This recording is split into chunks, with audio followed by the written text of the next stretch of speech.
Hello dear aspirants, આપ સર્વેનું અમારી YouTube channel game changing સાયકોલોજીમાં હાર્દિક સ્વાગત છે. આજના વિડીયોની અંદર આપણે જે આવનારી ટેટની એક્ઝામ છે એના માટે જો તમે સિલેબસ પ્રોપર ચેક કરશો તો એમાં પહેલું જ ચેપ્ટર આપેલું છે ચાઇલ્ડ ડેવલપમેન્ટ એન્ડ પેડાગોજી. એમાંથી 15 માર્ક્સના ક્વેશ્ચન જે છે એ તમને પૂછાવાના છે. તો એનો જે તમને ફર્સ્ટ ટોપિક આપવામાં આવેલો છે એ છે બાળ વિકાસના સોપાનો, તેની સાથે સંકળાયેલા મુખ્ય સિદ્ધાંતો. અને સાથે સાથે આ જ વિડીયોની અંદર આપણે વિકાસ અને વૃદ્ધિ વચ્ચેનો તફાવત, જેમાંથી કન્ફર્મ ક્વેશ્ચન્સ પૂછાય છે, તો એવા જે ટોપિક છે જેને ખૂબ અગત્યનો પ્રશ્ન કહી શકાય. અને ચાઇલ્ડ ડેવલપમેન્ટ એન્ડ પેડાગોજીનો પહેલો જ ટોપિક જે તમને આપેલો છે એ બાળ વિકાસના સોપાનો અને મુખ્ય સિદ્ધાંતો, એટલે કે stages of child development and sum of the important principles related to it. Right, હવે પછીના વિડીયોઝની અંદર આપણે જે પ્રમાણેનું સિલેબસ છે એ જ પ્રમાણે એક એક ટોપિક જે છે એને ડિટેલમાં સમજવાની કોશિશ કરીશું. ઓકે, અને સાથે સાથે આ વિડીયોની ખાસિયત જો તમને કહું તો અગાઉની જે ટેટ અને ટાટની એક્ઝામ અથવા એચટેટની એક્ઝામ લેવાયેલી છે તો એમાંથી જે આ ટોપિકમાંથી પ્રશ્ન પૂછાયેલા છે તો એ પ્રશ્નની પણ આપણે ચર્ચા કરવાના છે, જેથી કરીને તમને આવનારી એક્ઝામ્સ છે એના માટે થોડો ઘણો આઈડિયા આવી રહે. તો વધુ સમય ન બગાડતા આપણે બાળ વિકાસના મુખ્ય સોપાનો એટલે કે સ્ટેજીસ છે એ, અને સાથે સાથે એના જે કેટલાક સિદ્ધાંતો છે એટલે કે પ્રિન્સિપલ્સ છે એની વાત કરવાના છે. જો સૌથી અગત્યની વસ્તુ એ છે કે કોઈ પણ બાળકનો જન્મ થાય ત્યાંથી લઈને વિકાસ જે છે અલગ અલગ સ્ટેજીસમાં અલગ અલગ તબક્કાઓમાં થાય છે.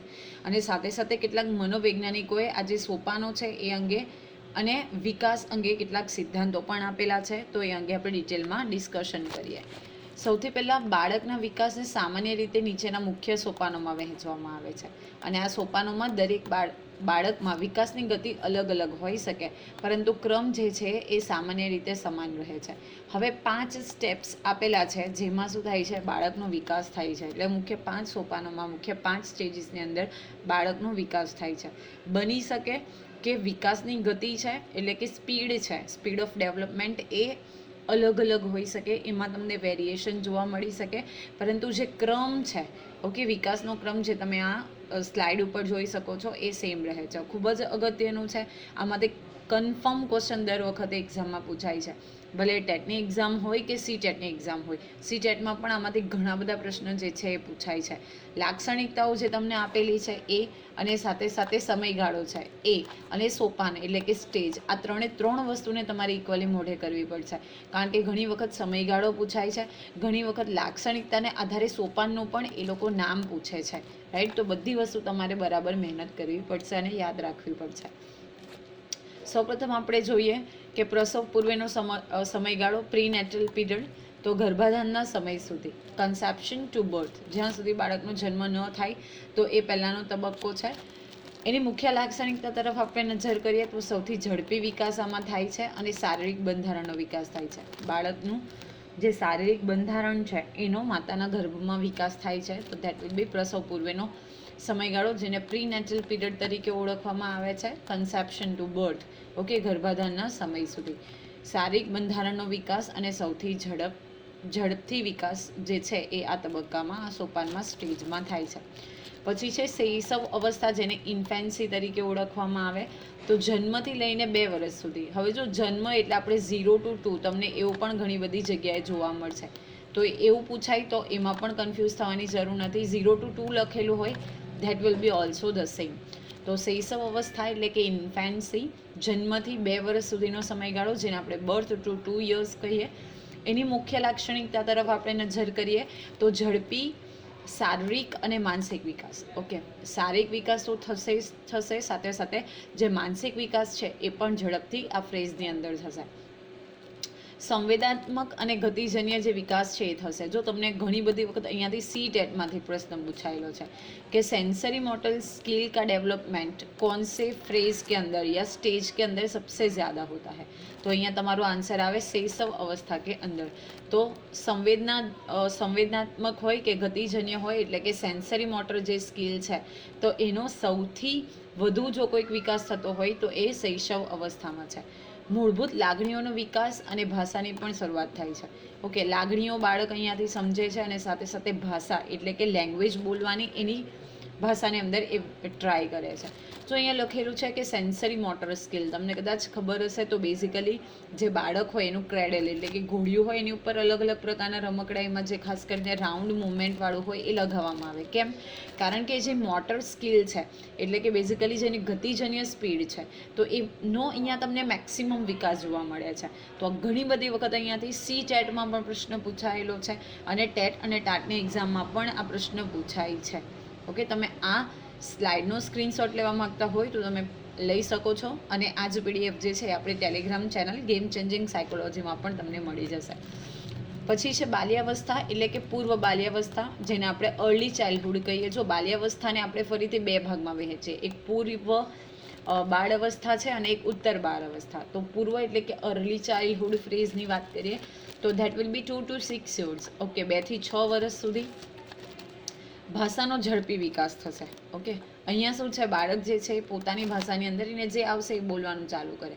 હવે અહીંયાથી 2 to 6 years એટલે ભાષાનો સૌથી ઝડપથી વિકાસ થાય છે. અલગ અલગ શબ્દો બાળકો શીખે છે. કલ્પનાત્મક રમત સામાજિકીકરણની શરૂઆત થાય છે અને જીન પિયાજેના મતે પૂર્વ ક્રિયાત્મક તબક્કો છે અગેન મોસ્ટ ઇમ્પોર્ટન્ટ પ્રશ્ન. તમે જોશો અગાઉના પેપર તો એમાં લખેલું છે કે જીન પિયાજે કયા અવસ્થાને પૂર્વ ક્રિયાત્મક તબક્કા તરીકે ઓળખાવ્યો છે. તો પૂર્વ બાલ્યાવસ્થા આપેલું હોય એક્ઝામની અંદર તો એ ટીક કરવાનું, અને ખાલી બાલ્ય અવસ્થા આપેલું હોય તો એ પણ ચાલશે, પણ તમને પૂર્વ બાલ્યાવસ્થા જો આપ્યું હોય તો એ જ ટીક કરવાનું રહેશે. રાઈટ, તો જીન પિયાજે જે છે એને પૂર્વ ક્રિયાત્મક તબક્કા તરીકે ઓળખે છે. કલ્પનાત્મક રમતની શરૂઆત થશે અને પ્લસ સામાજિકીકરણ, વોટ ઇઝ સોશિયલાઇઝેશન. તો હવે એના કુટુંબના સભ્યો છે એને ઓળખવાની શરૂઆત કરશે, એની સાથે ધીરે ધીરે રિલેશન રાખશે. એના ફ્રેન્ડ્સ છે તો એની સાથે પણ એ શું કરશે, સામાજિકીકરણની શરૂઆત કરશે, એટલે કે એની સાથે સંબંધો સ્થાપશે. અને સૌથી અગત્યનું કે બાળક અહીંયા શાળાએ જતું પણ થઈ જશે. એટલે સામાજિકીકરણની શરૂઆત જો તમને પૂછાય, હવે પછી આપણા જે ટોપિક્સ છે એમાં એ પણ આપણે ઇન્ક્લુડેડ કરવાના જ છે. તો સામાજિકરણની સૌથી પહેલી જો કોઈક વાહક એજન્સી હોય તો એ છે ફેમિલી, એટલે કે કુટુંબની અંદરથી બાળક મેક્સિમમ શીખે છે. એના પછી આવશે સ્કૂલ. ઓકે, અને એના પછી જે આવશે એના ફ્રેન્ડ્સ. રાઈટ, તો આ ત્રણ એજન્સીઓ જે છે એ ખૂબ અગત્યની છે. નેક્સ્ટ છે ઉત્તર બાલ્યાવસ્થા એટલે કે લેટર ચાઇલ્ડહુડ. તો એની આપણે વાત કરીએ તો એનો જે એપ્રોક્સિમેટ એજ જે છે that will B 6 to 12 years. Okay, તો 6 થી 12 વર્ષનો સમયગાળો છે જેને આપણે ઉત્તર બાલ્યાવસ્થા એટલે કે લેટર ચાઇલ્ડહુડ પીરિયડ તરીકે ઓળખીએ છીએ. તાર્કિક વિચારસરણીનો વિકાસ થાય છે એટલે કે મૂર્ત ક્રિયાત્મક તબક્કો છે. ઓકે, તમને અહીંયાથી પણ પ્રશ્ન પૂછાઈ શકે કે લોજિકલી બાળકનું થિંકિંગ જે છે એ કયા ફેઝથી ચાલુ થાય, તો લેટર ચાઇલ્ડહુડથી. શાળાનું શિક્ષણ, સમૂહમાં રમવાનું અને નિયમો શીખવાનું મહત્વ છે. જો અહીંયાથી પણ પ્રશ્ન પૂછાયેલો છે કે બાળક જે છે એ વિવિધ રમતો રમે છે, એને કારણે જે રમતના નિયમો છે અને રમત અંગેની ખેલદિલી જે છે એ બાળક કઈ અવસ્થામાં શીખે છે, તો એનો શું જવાબ આવશે, ઉત્તર બાલ્યાવસ્થા એટલે કે લેટર ચાઇલ્ડહુડના પીરિયડમાં એ શું કરશે, જે નિયમો છે, રૂલ્સ રેગ્યુલેશન્સ છે, ખેલદિલીની ભાવના છે એ ઉત્તર બાલ્યાવસ્થા એટલે કે લેટર ચાઇલ્ડહુડથી શીખશે. નેક્સ્ટ છે એડોલસન્સ એટલે કે કિશોર અવસ્થા. તો અહીંયાનો ટાઈમ પીરિયડ જે છે એ 12 to 18 or 19 years. ઓકે, તો 12થી લઈને 18 થી 19 વર્ષ સુધીનો જે સમયગાળો છે એને આપણે એડોલસન્સ પીરિયડ તરીકે ઓળખીએ છીએ. શારીરિક પરિવર્તન અહીંયાથી શરૂ થશે એટલે કે યૌવન અવસ્થા છે અહીંયાથી આરંભ થશે. અમૂર્ત વિચારસરણી એટલે કે જે એબ્સ્ટ્રેક્ટ વિચારસરણી છે એનો વિકાસ થશે. જોઈ નથી શકતા પણ ફીલ કરવાની જે ફ્રેઝ છે એ આ કિશોર અવસ્થા છે. વિચારસરણીનો વિકાસ થશે. ધેન ઓળખ એટલે કે આઈડેન્ટિટી માટેની એ પોતે શોધ કરશે, એના માટે શું સારું છે શું નથી સારું એ, અને સાથે સાથે ભાવનાત્મક અસ્થિરતા જોવા મળે છે. આ જ ફ્રેઝની અંદર જે યંગસ્ટર્સ છે એને ઘણા બધા ઇશ્યુઝ આવે છે, એને કારણે શું કરશે કે ભાવનાત્મક રીતે સ્ટેબલ નથી. ઓકે, અસ્થિર છે, અનસ્ટેબલ છે. તો તમારે યાદ રાખવાના છે કે બાળકના વિકાસના જે મુખ્ય સોપાન છે એ બેઝિકલી 5 સોપાન છે. Prenatal period that is પ્રસવ પૂર્વનો સમયગાળો જે જન્મ સુધી થશે. પછી છે શૈશવ અવસ્થા એટલે કે ઇન્ફેન્સી that will B 0 to 2 years. પછી આવશે બાલ્યાવસ્થા એટલે એને પણ આપણે 2 ભાગમાં ડિવાઈડ કરીએ. એક પૂર્વ બાલ્યાવસ્થા જેને અર્લી ચાઇલ્ડહુડ કહેવામાં આવે 2 to 6 years. પછી આવશે ઉત્તર બાલ્યાવસ્થા એટલે કે લેટર ચાઇલ્ડહુડ 6 to 12 years. અને પછી આવશે કિશોર અવસ્થા એટલે કે adolescence that will be 12 to 18 or 19 years. Okay, તો આ ખૂબ જ અગત્યનું છે. આમાંથી તમને કન્ફર્મ ક્વેશ્ચન્સ એક્ઝામમાં આવશે. હવે આપણે બાળ વિકાસના મુખ્ય સિદ્ધાંતો એટલે કે વિકાસના મુખ્ય સિદ્ધાંતો કી પ્રિન્સિપલ્સ ઓફ ડેવલપમેન્ટની વાત કરીએ તો બાળ વિકાસના કેટલાક મૂળભૂત સિદ્ધાંતો જે છે એટલે કે બાળ વિકાસ જે છે કેટલાક મૂળભૂત સિદ્ધાંતો ઉપર આધારિત છે. અને કયા કયા સિદ્ધાંત છે તો તમને બેઝિકલી આંતર સંબંધનો સિદ્ધાંત પૂછાય છે, પછી સમાન ભાત એટલે કે યુનિફોર્મ પેટર્નનો જે સિદ્ધાંત છે એ પૂછાય છે, અને સાથે સાથે સામાન્યથી વિશિષ્ટ એટલે કે જનરલ ટુ સ્પેસિફિક રૂલ એનું ઉદાહરણ આપેલું હોય છે, અને એના આધારે તમારે એ જે પ્રિન્સિપલ છે એને આઈડેન્ટિફાઈ કરવાનો છે. તો સૌપ્રથમ આપણે જોઈએ સતતતાનો સિદ્ધાંત, that will be principle of continuity. સતત રહેવું એટલે કન્ટિન્યુ રહેવું, તો સતતતાનો સિદ્ધાંત ધેટ વિલ બી કન્ટિન્યુઇટી. તો વિકાસ એ ગર્ભાધાનથી મૃત્યુ સુધી ચાલતી સતત પ્રક્રિયા છે. જો તમને અહીંયાથી પૂછાય છે કે વિકાસ એ ગર્ભાધાનથી મૃત્યુ સુધી ચાલતી પ્રક્રિયા છે, આવું કયા સિદ્ધાંતને આધારે તમે પ્રતિપાદિત કરી શકો છો, તો ધેટ વિલ બી સતતતાનો સિદ્ધાંત, પ્રિન્સિપલ ઓફ કન્ટિન્યુઇટી. રાઈટ. તો ગર્ભાધાનથી શરૂ કરીને મૃત્યુ સુધી ચાલતી પ્રક્રિયા છે જેને આપણે વિકાસ તરીકે ઓળખીએ છીએ. પછી આપણે વૃદ્ધિ અને વિકાસ વચ્ચેનો તફાવત પણ આ જ વિડીયોની અંદર ડિસ્કસ કરવાના છીએ, તો તમને ક્લિયર ખબર પડી જશે. પછી છે વ્યક્તિગત તફાવતનો સિદ્ધાંત, that will be principle of individual difference. જો આમાંથી પણ પ્રશ્ન પૂછાય છે કે દરેક બાળક છે એમાં વિકાસની ગતિ અને સમય જે છે અલગ અલગ છે, સાથે સાથે તો એ જે છે એ તમને શું ઇન્ડિવિજ્યુઅલ ડિફરન્સ જોવા મળશે. તો વિકાસની ગતિ કોઈકમાં વધુ હોય, કોઈકમાં મધ્યમ કક્ષાની હોય, કોઈકમાં ધીરી ગતિ હોય, અને સાથે સાથે જે આપણે સિદ્ધાંતો જોયા એટલે કે સ્ટેજીસ જોયા તો એનો સમય પણ થોડો ઘણો ઉપર નીચે હોઈ શકે. પછી છે સંકલન અને આંતર સંબંધનો સિદ્ધાંત, that will be principle of inter relation. Okay, આંતર સંબંધ એટલે કે ઇન્ટર રિલેશન. તો વિકાસના વિવિધ પાસાઓ શારીરિક, માનસિક, સામાજિક, ભાવનાત્મક એકબીજા સાથે જોડાયેલા છે અને એકબીજાને અસર કરે છે. તો વિકાસના મુખ્ય 4 પાસાઓ છે: શારીરિક વિકાસ, માનસિક વિકાસ, સામાજિક વિકાસ અને ભાવનાત્મક વિકાસ. આ ચારે ચાર જે પાસાઓ છે એ એકબીજાની સાથે જોડાયેલા છે અને એકબીજાને સીધી અસર કરે છે, જેને આપણે સંકલન. જો આ બધા વચ્ચે આંતર સંબંધ છે. ઓકે, શારીરિક વિકાસ થાય ત્યારે માનસિક પણ થાય, સામાજિક પણ થાય અને ભાવનાત્મકતા. તો જે ચારે ચાર ફ્રેઝીસ છે એકબીજાની સાથે જોડાયેલા છે એને આપણે સંકલન એટલે કે ઇન્ટર રિલેશન અથવા તો આંતર સંબંધના સિદ્ધાંત તરીકે ઓળખીએ છીએ.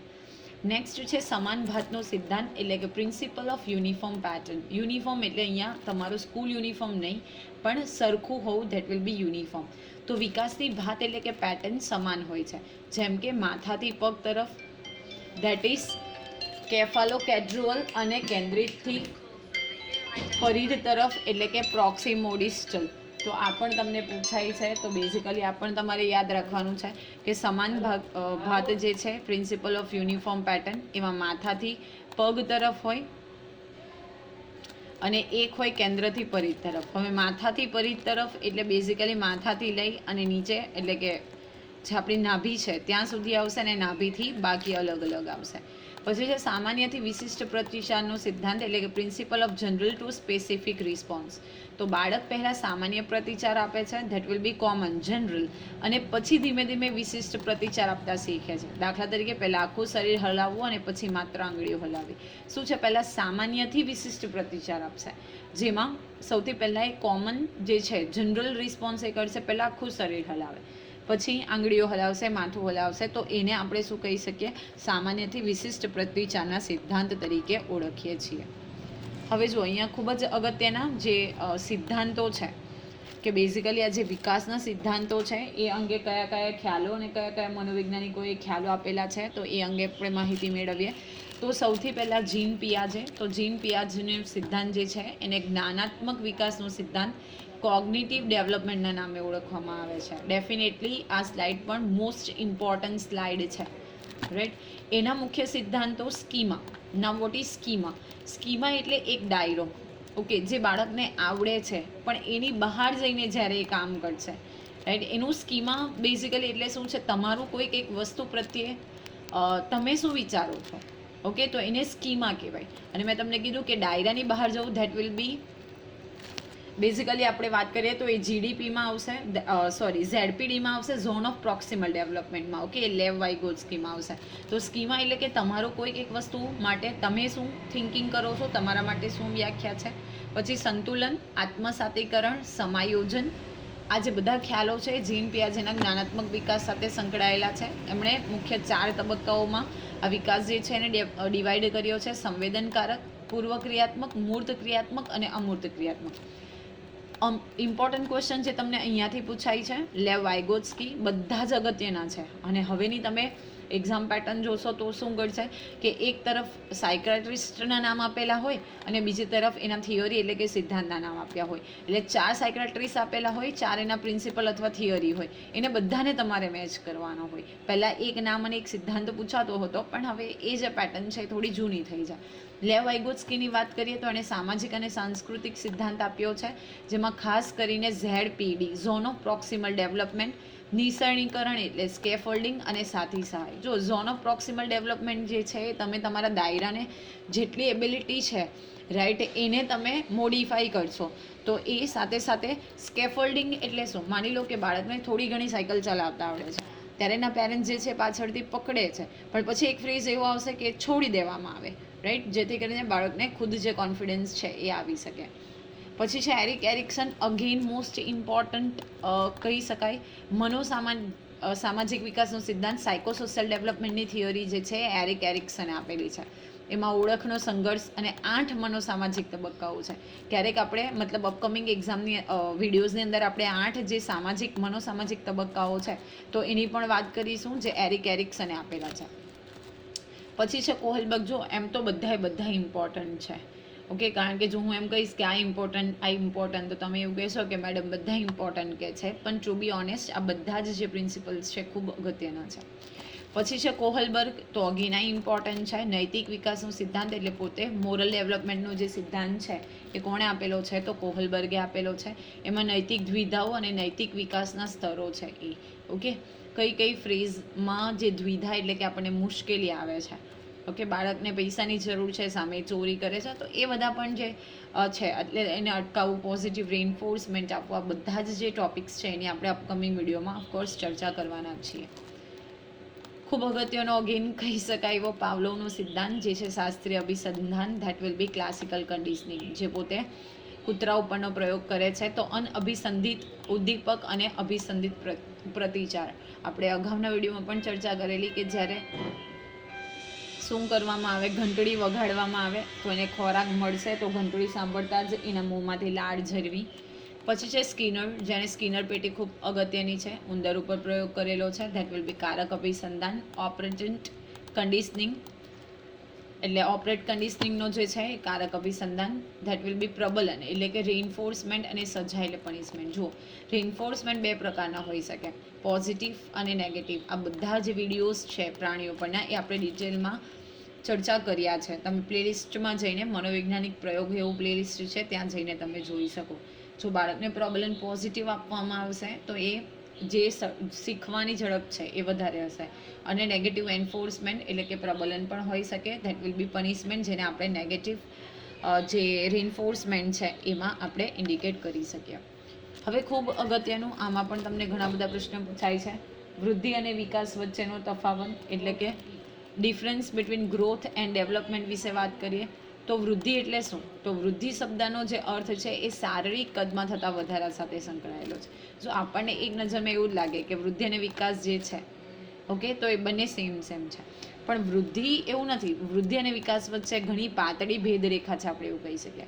તો આ વૃદ્ધિનો જે અર્થ છે મુખ્યત્વે શારીરિક કદમાં વધારો થાય તો એને આપણે વૃદ્ધિ તરીકે ઓળખીએ, ઓકે. જો તે કોષોના ગુણાકાર એટલે કે મલ્ટિપ્લિકેશન દ્વારા થાય, કોષોનો વિકાસ થશે અને સાથે સાથે તે માપી શકાય તેવો ફેરફાર છે. ખૂબ અગત્યનું છે, જ્યારે વૃદ્ધિ થાય તો તમે માપી શકો છો. કેમ? કારણ કે શારીરિક કદમાં ફેરફાર, બાળકનો ફેરફાર એટલે કે એમાં વધારો છે. જન્મ થાય ત્યાંથી લઈને એ જ્યારે મેચ્યોર બને ત્યાં સુધી તમે એના કદમાં ફેરફાર કરી શકો છો, એટલે માપી શકાય છે. પ્લસ જો ઊંચાઈ છે, વજન છે, આ બધી વસ્તુને તમે માપી શકો છો. ધેટ વિલ બી વૃદ્ધિ, ઓકે. વિકાસને તમે નથી માપી શકતા. ચાલો પછી જોઈએ, બાળકની ઊંચાઈ 4 ફૂટથી વધીને 5 ફૂટ થાય તો એને તમે મેઝર કરી શકો, માપી શકો. That will B growth. વજન 20 કિલોથી 30 કિલો થાય છે, એને માપી શકો છો. That will B growth. Next જોઈએ આપણે વિકાસ, ધેટ વિલ બી ડેવલપમેન્ટ. તો વિકાસ એ બહુ જટિલ અને બહુપરિમાણીય પ્રક્રિયા છે, ખૂબ જટિલ, કોમ્પ્લેક્સ છે અને ઘણા બધા બહુપરિમાણીય પ્રક્રિયા છે, એટલે કે ઘણા બધા જે ફ્રેઝિસ છે એને મળાવીને થાય છે. વિકાસમાં માત્ર શારીરિક, જો બહુપરિમાણીય એટલે કે એક વસ્તુનો સમાવેશ નથી થતો, બહુઆયામી પણ શબ્દ વાપરી શકાય. તો એમાં ફક્ત ને ફક્ત શારીરિક ફેરફાર નથી, પરંતુ બાળકની કાર્યક્ષમતા એટલે કે ફંક્શન એબિલિટી છે તો એમાં પણ સુધારો થાય છે. દાખલા તરીકે બાળક માત્ર ઊંચું થાય તો તે વૃદ્ધિ છે. તમે આપણે કીધું અહીંયા કે ઊંચાઈ માપી શકીએ તો એ વૃદ્ધિ છે, પણ બાળક ફક્ત ઊંચું નથી થતું, એને બદલે એને સાથે સાથે દોડવા, ચાલવા અને તાર્કિક રીતે વિચારવા પણ સક્ષમ બને છે. જો ઊંચું થવું દેટ વિલ બી વૃદ્ધિ, તો એ એક પરિમાણ છે. પણ અહીંયા બહુપરિમાણ એટલે કે દોડે છે, ચાલે છે, લોજિકલી વિચારે છે, તો એને આપણે શું કહીએ? ડેવલપમેન્ટ એટલે કે વિકાસ તરીકે ઓળખીએ. હવે આપણે જોઈએ નિષ્કર્ષ. આપણે જોયું કે વૃદ્ધિ અને વિકાસ વચ્ચેનો શું નિષ્કર્ષ તમે આઉટકમ આપી શકો. તો વૃદ્ધિ જે છે એ વિકાસનો એક ભાગ છે. જો ખૂબ અગત્યનું છે. વૃદ્ધિ એટલે કે ડેવલપમેન્ટ છે.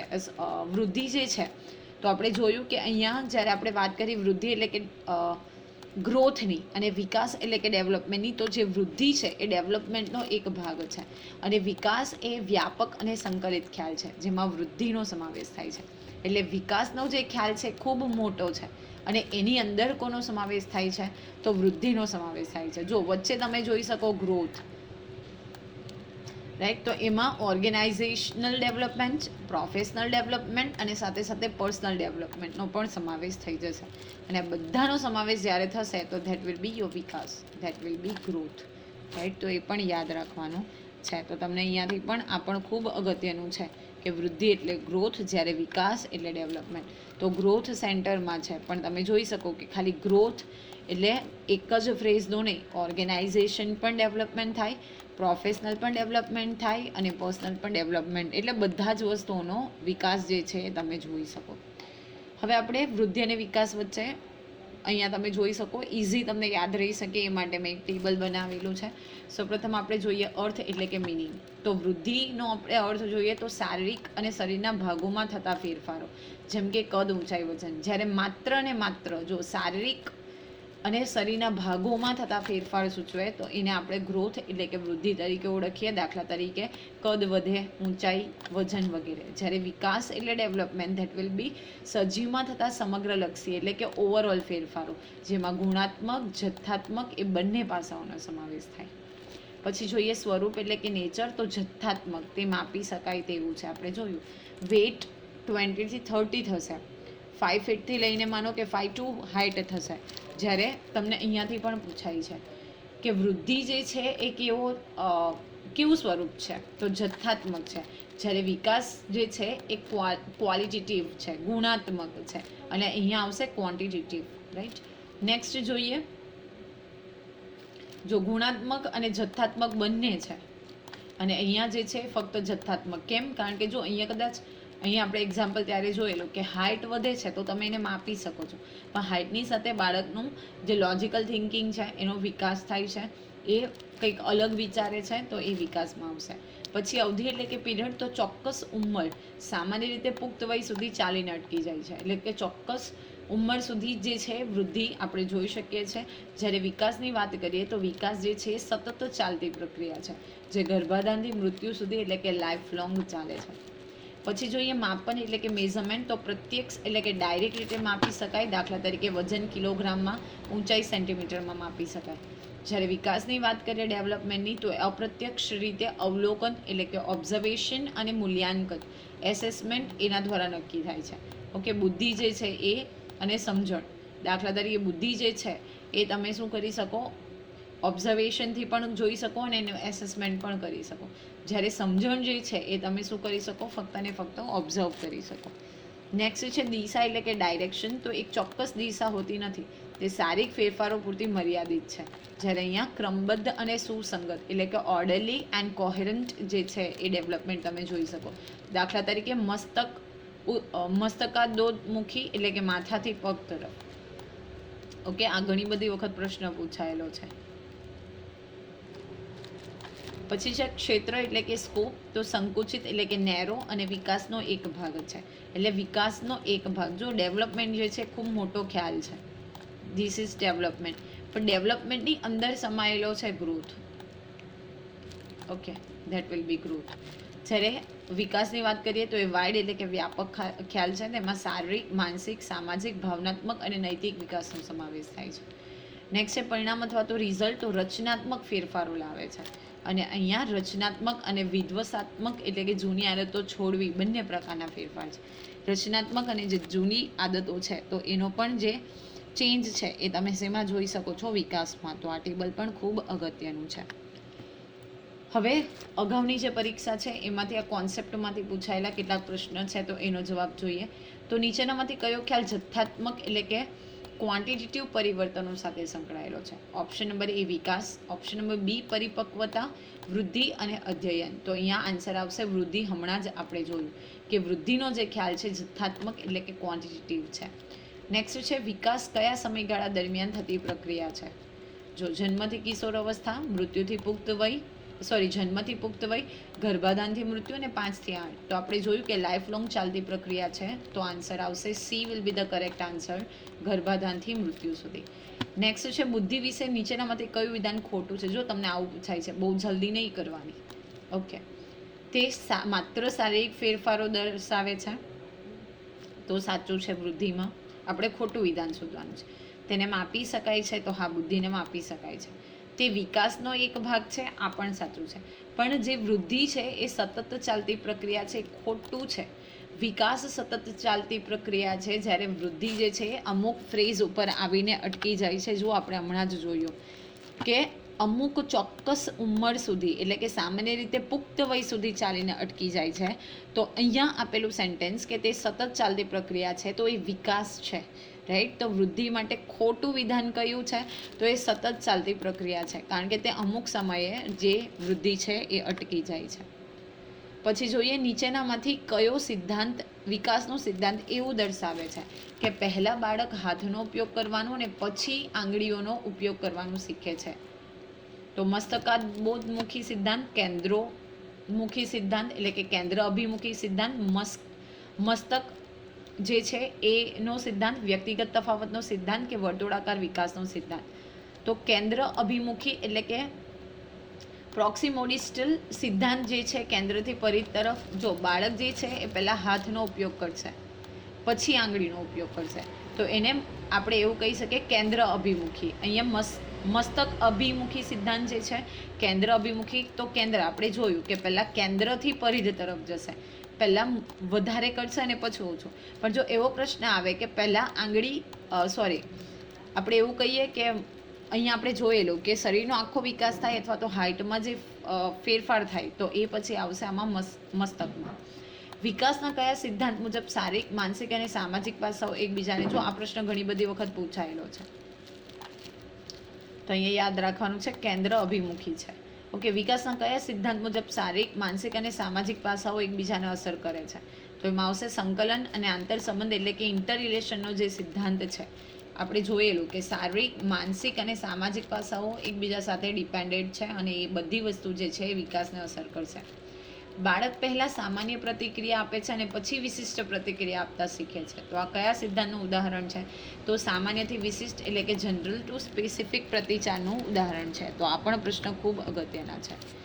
નેક્સ્ટ છે જો શિક્ષક વર્ગખંડમાં વ્યક્તિગત તફાવતના સિદ્ધાંતને ધ્યાનમાં રાખે તો તે શું કરશે?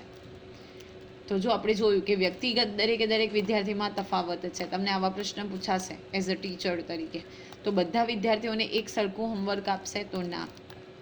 ઓકે, ફક્ત હોશિયાર વિદ્યાર્થીઓ પર ધ્યાન આપશે? તો આ તો સાવ ખોટું છે. માત્ર લેખિત પરીક્ષા દ્વારા મૂલ્યાંકન કરશે? ખોટું. જો જ્યારે વ્યક્તિગત તફાવત છે તો આપણે દરેક વિદ્યાર્થીઓને શીખવા માટે અલગ અલગ પદ્ધતિનો ઉપયોગ કરવો પડશે. એટલે અધ્યાપન પદ્ધતિ જે છે એને લવચિક એટલે કે આપણે ફ્લેક્સિબલ બનાવવી પડશે. નેક્સ્ટ છે બાળકને શીખવા માટે તેની તત્પરતા એટલે કે રેડીનેસ હોવી જરૂરી છે. બાળક પોતે શીખવા માટે તત્પર હોવું જોઈએ. તો આ વિકાસના કયા પાસા સાથે સંકળાયેલું છે? તો એ પરિપક્વતા એટલે કે મેચ્યોરિટી અને શારીરિક અને જ્ઞાનાત્મક વિકાસ સાથે સંકળાયેલું છે. નેક્સ્ટ છે નીચેનામાંથી કયું વિધાન વૃદ્ધિને બદલે વિકાસનું વર્ણન કરે છે? જો અહીંયા તમારે વિકાસનું વર્ણન કરે એવું સેન્ટેન્સ શોધવાનું છે. તો બાળકના હાથનું કદ વધવું? તો નહીં, એને વૃદ્ધિ કહેવાય. વિચાર શક્તિમાં વધારો થવો? હા, બની શકે. બીજા ઓપ્શન જોઈએ. ઊંચાઈ વધવી તો આ વૃદ્ધિ આવશે, બાળકના વજનમાં વધારો તો આ પણ વૃદ્ધિ આવશે, પણ વિકાસ એટલે કે વિચાર શક્તિમાં પણ વધારો થશે, કારણ કે એ ગુણાત્મક પરિવર્તન દર્શાવે છે. તો આશા રાખું છું કે આજના વિડીયોની અંદર જે આપણે વૃદ્ધિ અને વિકાસ વચ્ચેનો તફાવત જોયો, કયા કયા સિદ્ધાંતો જે છે એ વિકાસ સાથે સંકળાયેલા છે, વિકાસના ફ્રેઝીસ કયા કયા છે, એ બધી જ વસ્તુઓ વિશે આપણે ડિટેલમાં અભ્યાસ કરી. જો તમને વિડીયો પસંદ પડે તો વિડીયોને લાઇક કરી અને શેર કરવાનું ભૂલશો નહીં. અને હા, આવા જ વધુ વિડીયોની અપડેટ્સ મેળવવા માટે even you can subscribe our YouTube channel game changing psychology. Thank you for watching the video. Have a nice day.